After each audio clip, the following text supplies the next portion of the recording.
so we're talking about sources of line broadening. We got natural broadening because of the finite lag time, energy time uncertainty principle. And what we didn't say last time is we call that also the damping profile because an accelerating charge radiates. So if I had a charge that was attached to a spring and allowed it to vibrate, it would constantly be accelerating with simple harmonic motion.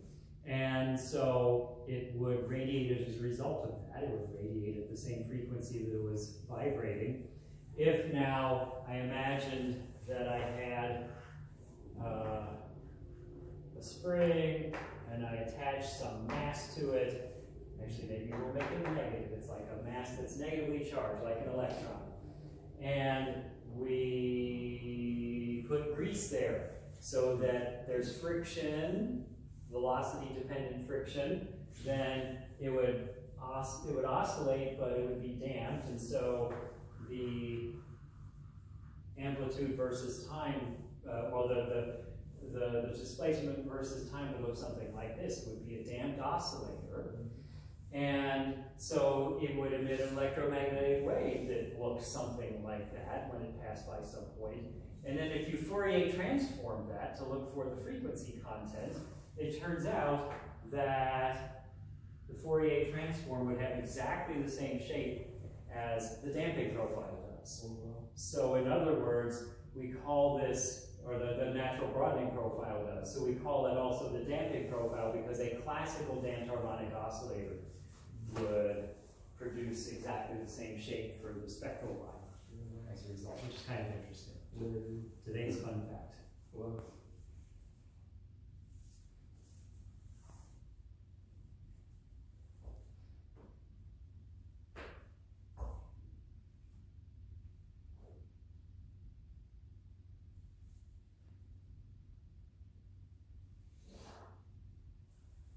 Okay, next up we have Doppler broadening.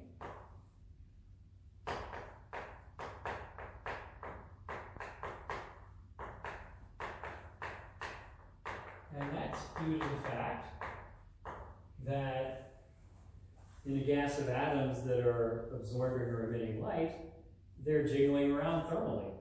And so some of them are headed towards us, some of them are headed away from us, and at all angles to the line of sight. And so as a result, we're going to see a Doppler shift in the radiation that they're sending our way, or alternatively that they're removing from the beam, because if it's moving towards the source of light, it sees a different wavelength than if it were stationary with respect to the source of light. And so there's going to be a natural spread in wavelengths due to the fact that there's a natural spread in the component along the line of sight of the motion of the atoms that is responsible for the emission or absorption.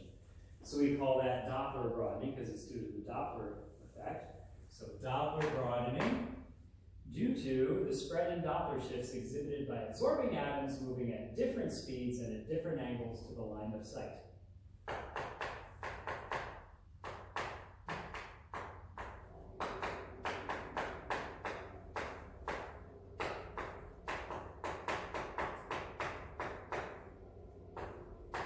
So I'm saying absorbing atoms here, but it also happens in a gas that's emitting as well. But in a stellar atmosphere, we're usually looking at absorption.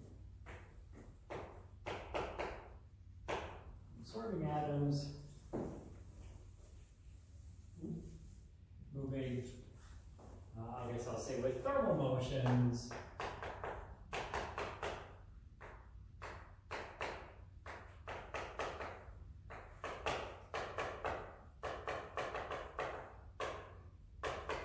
Different speeds and different angles to the line of sight.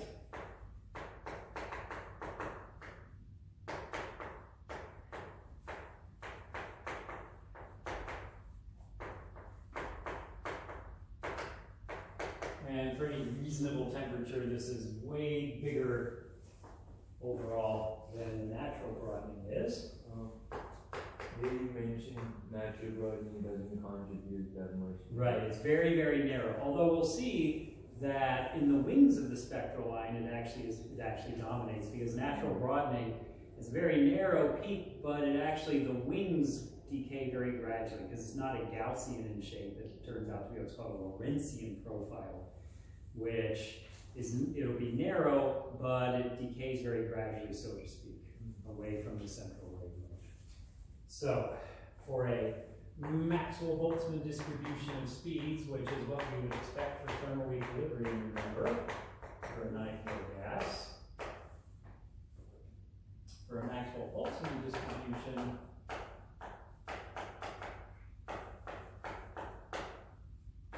of speeds, we find that the full width at half max, so delta lambda 1/2, the full width at half max would be 2 lambda over c times the square root of 2 kt log 2, natural logarithm of 2, over the mass of the molecules or atoms that are involved. In a stellar atmosphere, it's usually going to be atoms, unless it's a really, really cool star, in which case some molecules can exist. So it makes sense that it increases as the temperature increases, because if the temperature is higher, the atoms are moving faster, and so you'll get a bigger spread due to the Doppler shift. So T ought to be up there. M ought to be in the denominator, because remember, T is related to the thermal average kinetic energy, and since the kinetic energy is 1/2 mv squared, a bigger m means a smaller speed for a given temperature. So all of that is plausible. We can also do one of these quick and dirty calculations. So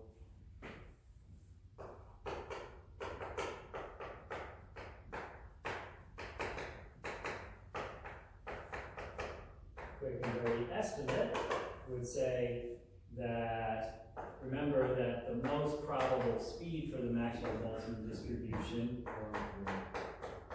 is root 2 kt over m, 1/2 mv squared. 1/2 mv most probable squared is kt, the thermal energy. And the root mean squared is square root of 3 kt over m. Right, we have the RMS, you have a 3 up there, right? Yep. And so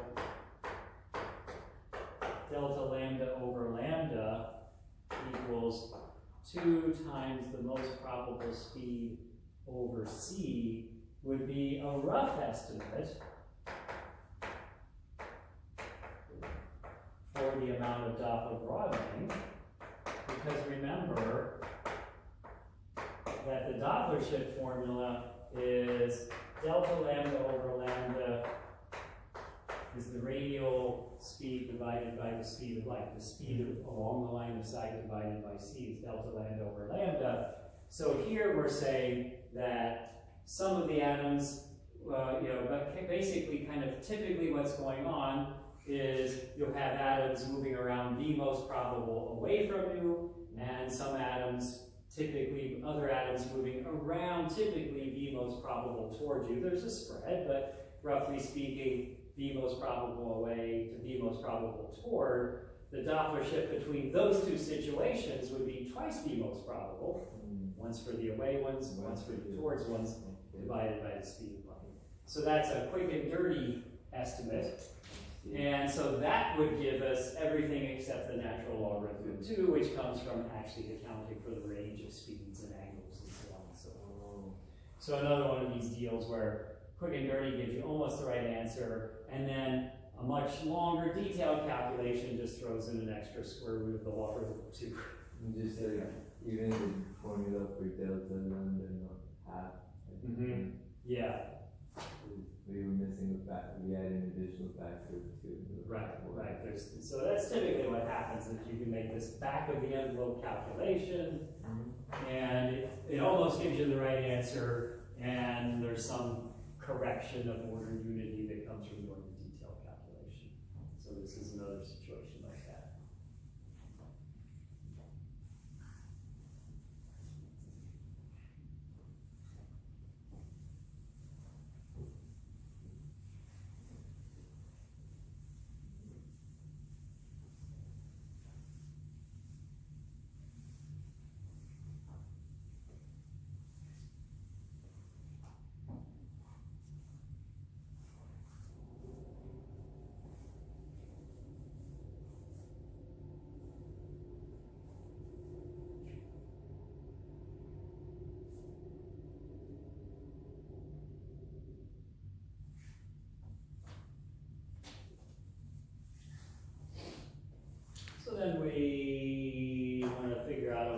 out how much are we talking here. So as an example, for the H alpha, the Balmer 3 to 2 transition line, at the solar photosphere temperature of 5,777 Kelvin,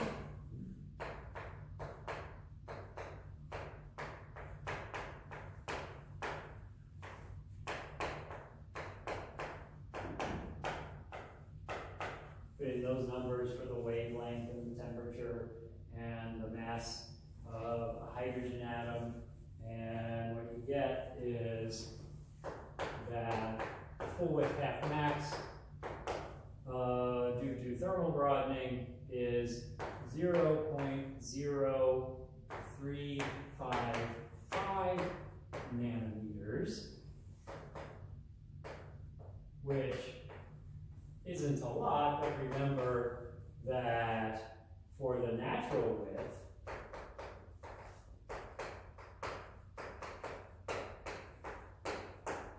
we got last time that was 0.00024 nanometers, 2.4 times 10 to the minus 5 nanometers. So notice that the Doppler broadening is way bigger than the natural width.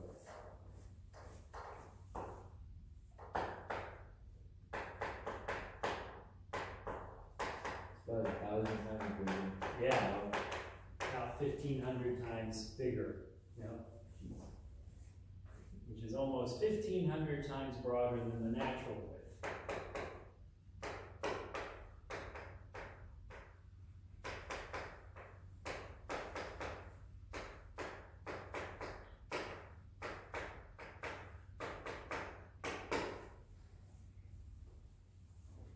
So the spectral lines are a lot broader than they would be if it was just due to the finite lifetime of the states. Much more contribution is from the Doppler effect due to the thermal motions. You can also have, I'll let you catch up.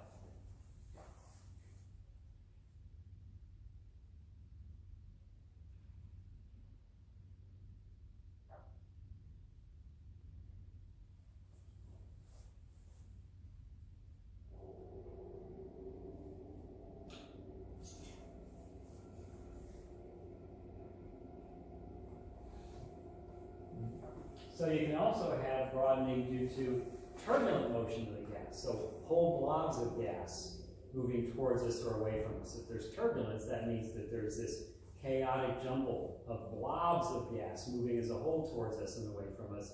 So you'll see an overall Doppler shift of a blob. So you'll get some spread due to just the blobby motion, if you will. So do we account that in with Doppler broadening itself? Yeah, I'm about to write that you add in under the square root a contribution due to the turbulent motions. Oh. Yep. So because it's similar, and often the blobs could be assumed reasonably to have a Maxwell-Boltzmann distribution of speeds as well, turns out. And if so, it adds a term under the square root. So, if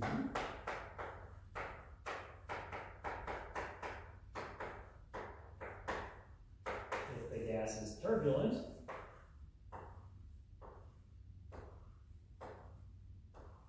there's my fancy indication of turbulent motion, so everywhere. If the gas is turbulent,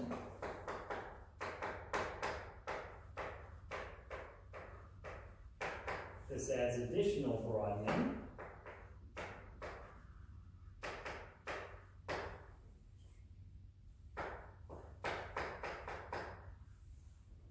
If the turbulent gas blobs, I like that word, blob, yeah.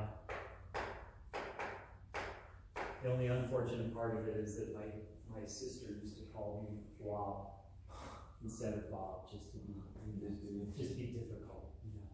But I was the older brother, so I really got the better of that whole deal. If the turbulent gas blobs will have a Maxwell-Boltzmann velocity distribution, have mv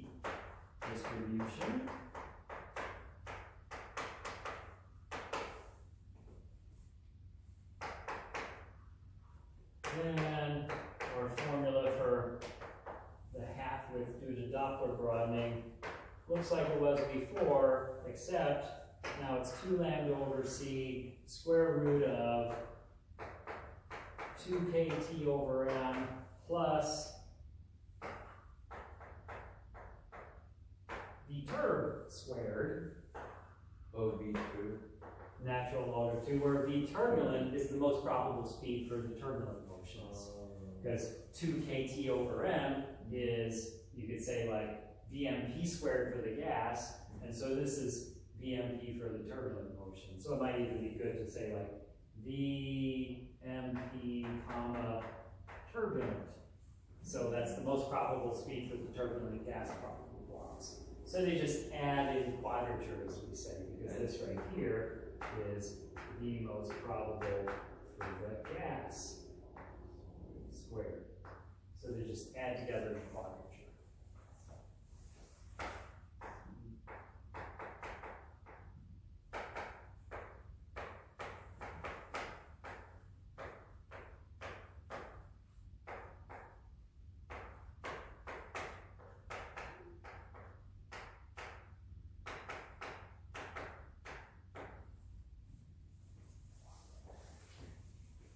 Remember, though, that even in the temperature of this room, the gas molecules are moving thousands of kilometers per hour. So typically, the thermal speeds are going to be bigger than the speeds of the turbulent blocks. Typically, the thermal broadening is more important than the turbulent broadening.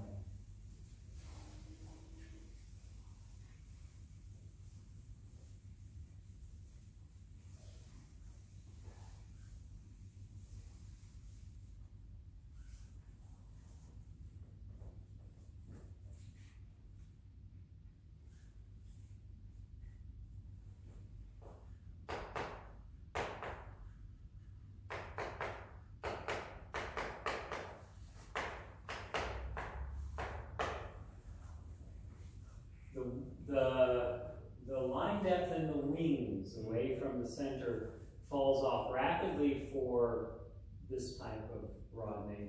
Doppler. Yeah, the Doppler broadening, and that's because the Maxwell-Boltzmann distribution has an exponential fall off as you get away from the most probable. And so as a result, the portion of atoms that are moving very different from the most probable falls rapidly as you get further away from it. So that means that you get a rapidly diminishing contribution corresponding to atoms not moving at the most probable. So even though, as I was mentioning before, even though the core is wider for this, the wings go to 0 essentially faster than for the damping profile. So line depth in the wings falls off exponentially.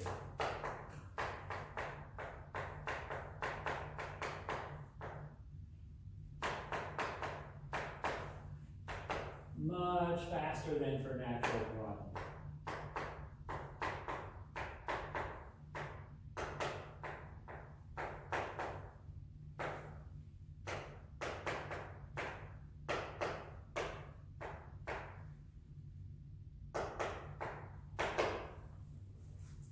It's due to the exponential tail of the Maxwell-Boltzmann distribution.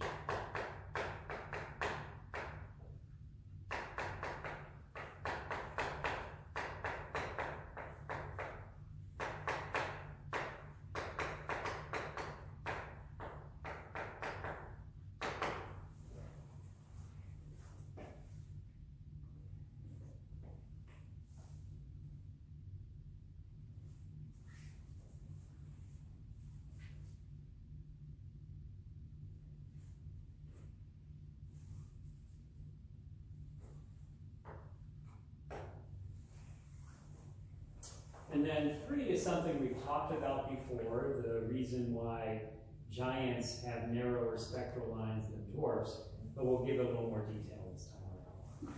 So there is pressure broadening, which also includes collisional broadening, but we tend to lump them both under the term pressure broadening. Because when the pressure is higher, there's also going to be more collisions, is the idea. So astronomers are sloppy, right? When you call absorption and scattering combined, you call it absorption, you know, same deal. So it's like, why use a good description when you can use a single word that makes it confusing, right? So that's our philosophy. If there's a single word that can confuse the issue, use that instead of a more complete description. Yeah, even in the book that it mentioned, here by absorption, we also include scattering. Right, which is like, yeah, so it's like, astronomers have all kinds of bad habits like that, unfortunately. Which they pass on. Which we then pass on to the next generation, who then have to apologize when they teach their material to others. So astronomy is just one long apology. I'm sorry, but here's this stupid terminology, and it was forced on me, and now I have to force it on you. Yes. So, close encounters.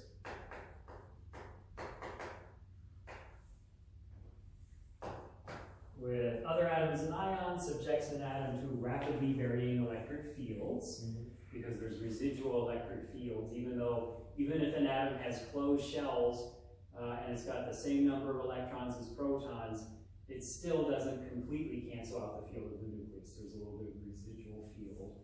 So, especially if atoms get close to one another, their electron clouds distort one another. And then they start to see the nuclear charges as well, and that's what we're talking about here. So close encounters with other atoms, ions, subjects an atom to rapidly varying electric fields.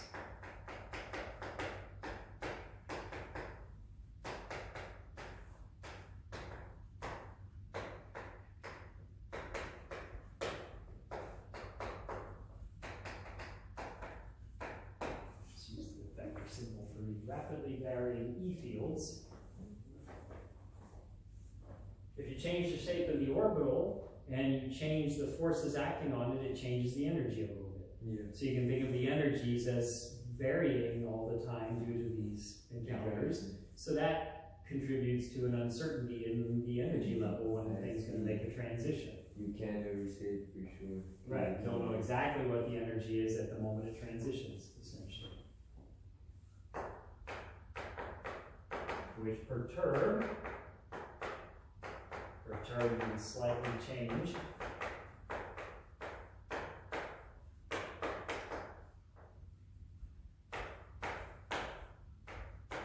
Energy levels. Perturb is to slightly disturb.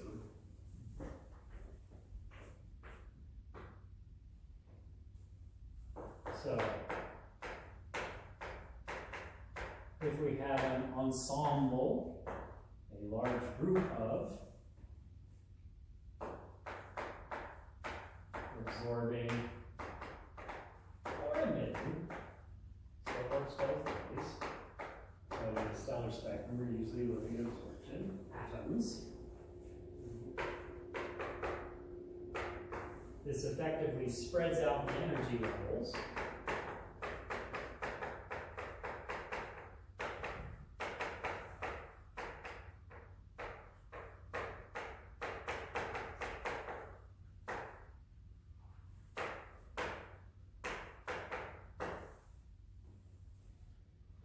Thus broadening the spectral lines.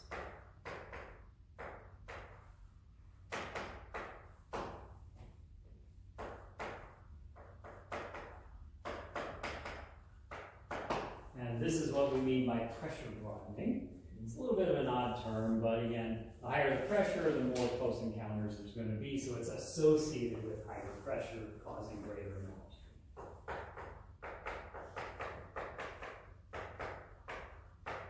This is the pressure broadening, and then also, as we mentioned before, the collisional broadening occurs because you can force atoms to de-excite faster than they would have without a collision. So that's reducing the average lifetime. So let's catch up with pressure broadening. I had it quick question. Sure. When you say the EPs perturb the energy levels, so fundamentally we're talking about the change in energy levels of the orbitals. Of the orbitals, yes. And which then affect the energy levels of the atoms. Right. So you can think of it as, okay, here's a hydrogen atom, and let's say that the electron is in the n=2 level. And then you bring another hydrogen nearby, that produces an electric field, and that electron, feeling the effect of that, that distorts the shape of its electron cloud, and that changes the energy. The energy is how the energy is set by the interaction between the electron and the charges that are around it. And so while it mostly feels the attraction of the central nucleus and the other electrons repelling it within its own atom, the other atom adds a little bit of electric field that changes the overall potential in which the electron is moving. And so as a result, it changes the energy. And then you can think of it as, okay, the energy of the transition will be whatever the energy of the orbital was at the moment it made the transition. And that keeps changing for a population of atoms because they're all having different distortions of their orbitals. The change is small compared to the energy itself, but it's there. So it's another source of broadening. Have to account for it. What's that? As it, you have to account for it. Yeah, you have to account for it. Yeah, it's another thing that makes spectral lines broader than they would be if all we had was natural damping.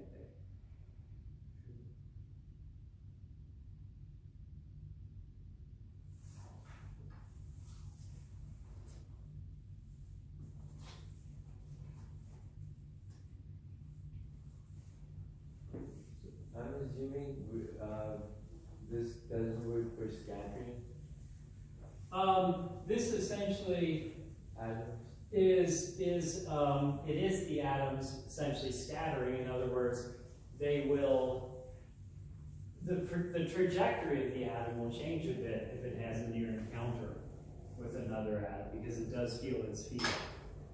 And there's no sharp dividing line between a close encounter and a collision because the shells, the electron shells, they just kind of overlap more in a full-on collision, and you get a much larger force and a sharper bend in the trajectory of the atom. But there's no magic impact parameter where it goes from being a close encounter to being a collision. This is really a continuum. So if two atoms head straight for one another, yeah, that's a collision. If they pass pretty far from one another, yeah, that's more of a close encounter. If they do this, I don't know what you want to call it, right? So this is really a continuum.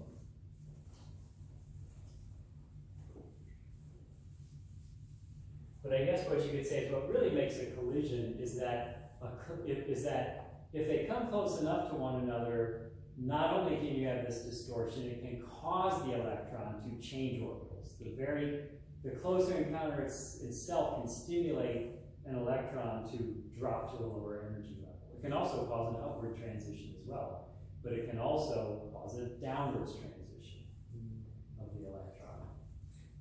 So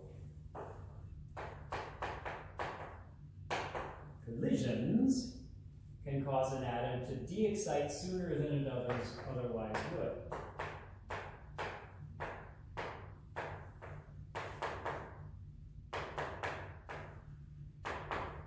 So this only works if the atom is not at the ground state. It can't de-excite from the ground state. There's nowhere to go. It can cause an atom to de-excite sooner than it otherwise would.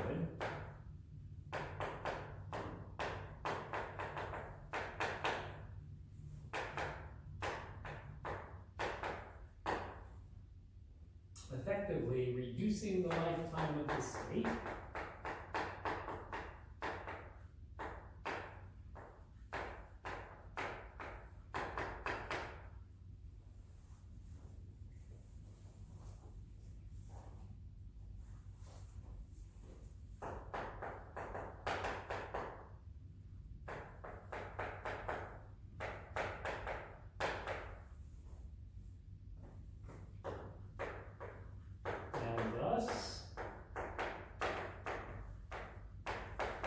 Increasing delta E, which remember is on the order of h bar over delta t. So if I make delta t smaller, delta E gets bigger.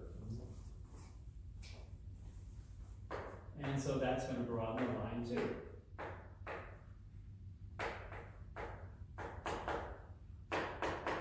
And of course, this would be the collisional broadening part.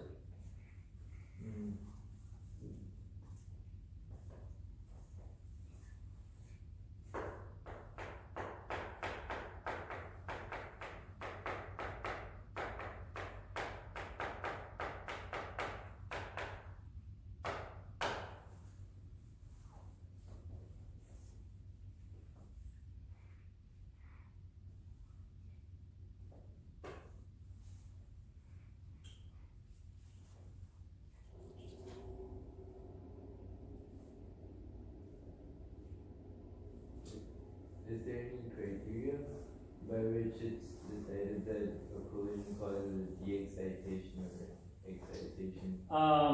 No, it's going to be one of these, it's quantum mechanics, and so there'll just be random. certain probabilities. I see. Right, that's what it comes down to. But remember that, the reason that ASTRs have the strongest hydrogen spectral lines is that that's the temperature where collisions produce the greatest fraction of hydrogen atoms that get bumped up to n equals 2 from the ground state. So collisions can certainly cause an upwards transition, but they can also cause a downwards transition. And then remember, I mentioned briefly stimulated emission, where not only can a photon with the hydrogen alpha wavelength cause a hydrogen atom to jump from n equals 2 to n equals 3, it can also cause a hydrogen atom that's in n equals 3 to jump down to n equals 2 and emit a photon which is exactly in phase with the photon that caused that transition. So not only can a photon cause absorption, it can cause what we call stimulated emission. Which is what you mentioned with Lasers, yes.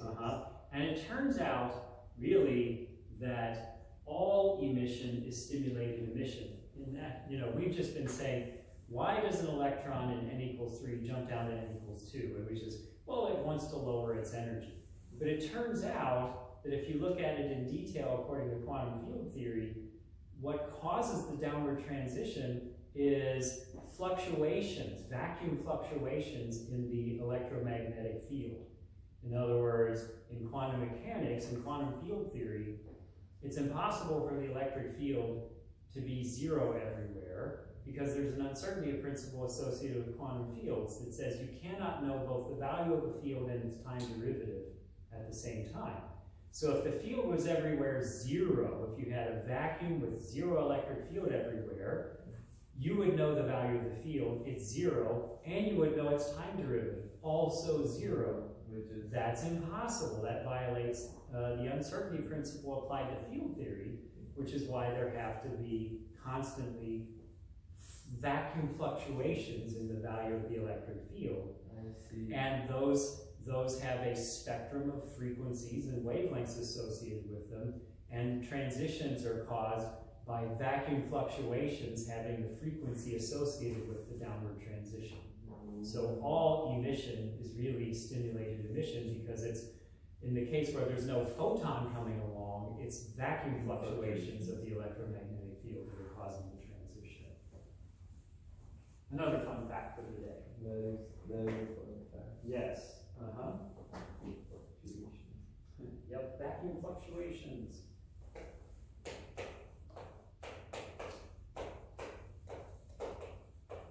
So both collisional and pressure broadening share a damping profile, just like natural broadening does.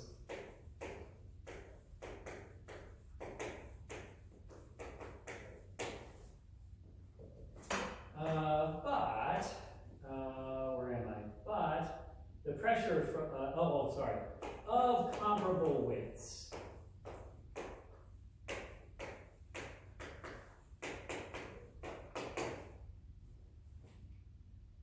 But sometimes the pressure broadening can be more than 10 times bigger, sometimes. Wow. Yeah.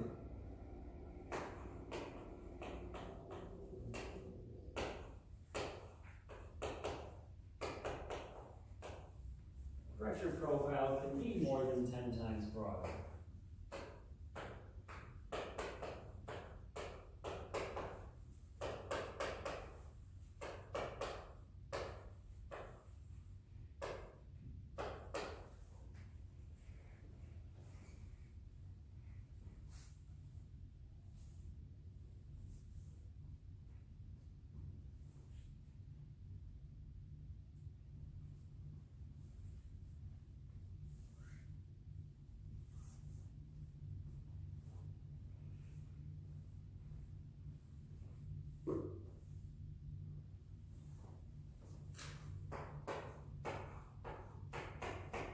So in this case, we need a time scale that would determine the amount of broadening, and it'll be the mean time between collisions. How often do atoms get close to one another, in other words. So in both cases, the degree of broadening is determined by the mean time between close encounters or collisions.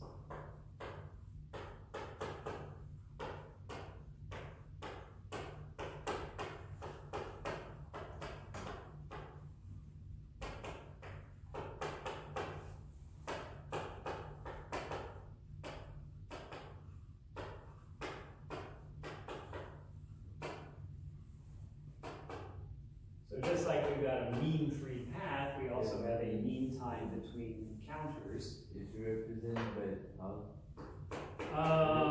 We're gonna call it delta T naught, but you could call it tau. You know, you certainly could.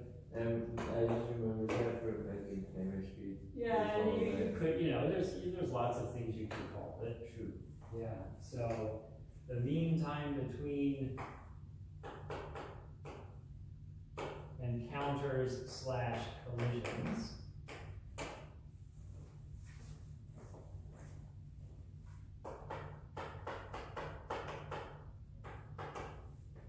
Which for collisions is of order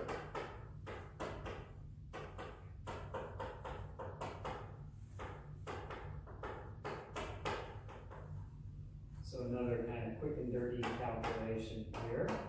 So let's let delta T naught be the mean time between collisions. That should be something like the mean free path over the speed, right? Would it be root mean squared or most probable? Yes, right, there's a range of speeds. So you could say the most probable, that's the one that we'll use. So this will be something like 1 over n sigma. Yep, because the mean free path is 1 over n sigma, and v